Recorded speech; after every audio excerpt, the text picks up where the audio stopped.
ஆண்டவராகிய இயேசு கிறிஸ்துவின் நாமத்தில் உங்களுக்கு வாழ்த்துக்கள். எல்லாரும் எப்படி இருக்கீங்க?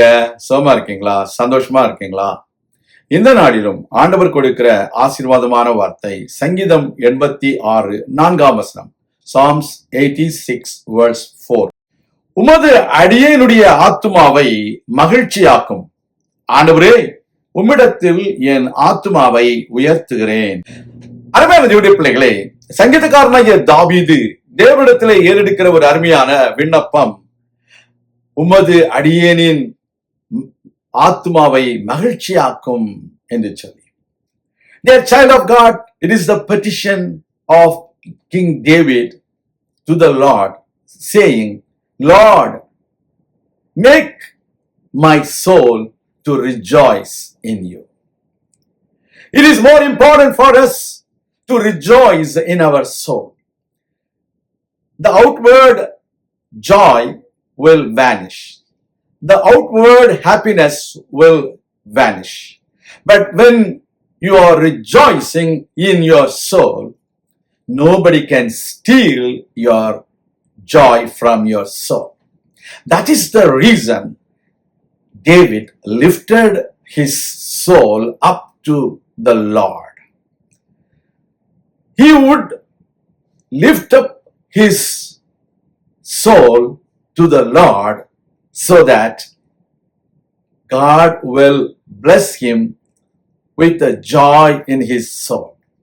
Today, there are people, they are trying to get happiness, they are trying to have joy from different sources.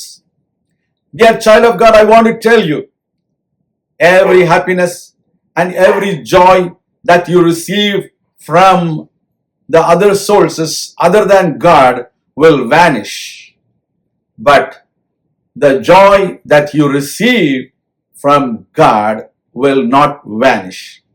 That is the reason even when Apostle Paul was in the prison, he encourages the believers, be joyful, be happy. I tell you again, rejoice in the Lord.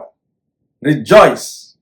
That is the way we also have to have the joy in our hearts, in our soul. கர்த்தருடைய பிள்ளைகளே, தேவனால் கொடுக்கப்படுகிற ஆத்துமாவில் உள்ள மகிழ்ச்சி ஒரு நாளும் யாராலும் நம்மை விட்டு எடுத்து போடப்பட முடியாது. சிறைச்சாலையில் இருக்கும் பொழுதும் அப்போஸ்தலனாகிய பவுல் பிலிப்பியருக்கு எழுதின நிருபத்தில் சந்தோஷமாயிருங்கள், மறுபடியும் சொல்கிறேன் சந்தோஷமாயிருங்கள் என்று சொல்லி. சிறைச்சாலையில் இருக்கிற ஒருவர் பிறரை பார்த்து சந்தோஷமாயிருங்கள் என்று சொல்ல முடியும் என்றால் அந்த சந்தோஷம் பவுலுடைய உள்ளத்தில் இருந்தது, ஆத்மாவில் இருந்தது. அந்த ஆத்மாவில் சந்தோஷமாக இருக்க வேண்டும் என்றால் நம்முடைய ஆத்மாவை தேவனுக்கு நேராக உயர்த்த வேண்டும்.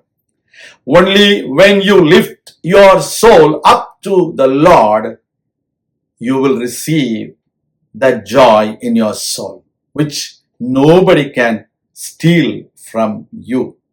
Today, pray that the Lord would make you joyful in your soul so that your soul will rejoice in the Lord. கர்த்தரை நாம் மகிமைப்படுத்துவோம். கர்த்தர் நம்முடைய உள்ளத்திலே மகிழ்ச்சியை தருவாராக. நாம் ஜெபிக்கலாம். எங்கள் அன்பின் பரலோக பிதாவே, இந்த அருமையான வேளையிலும் எங்களுடைய ஆத்மாவை மகிழ்ச்சியாக்கும். அதற்கென்று நாங்கள் எங்கள் ஆத்மாவை உமக்கு நேராக நாங்கள் உயர்த்துகிறோம். உம்முடைய மகிழ்ச்சி எங்களுக்குள் கடந்து வரட்டும். உலக பிரகாரமான மகிழ்ச்சி அல்ல, தேவனால் கொடுக்கப்படுகிற அழியாத ஒரு மகிழ்ச்சியை நாங்கள் பெற்று உமக்கென்று வாழ தேவனே எங்களுக்கு உதவி செய்திருளும். எல்லா குறைவுகளையும் நிறைவாக்கும். அற்புத அடையாளங்களை செய்திருளும். உம்முடைய நாமத்தை மகிமைப்படுத்தும்.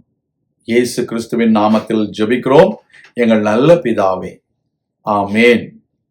கர்த்தர் தாமே உங்களை ஆசீர்வதிப்பாராக. ஆமேன்.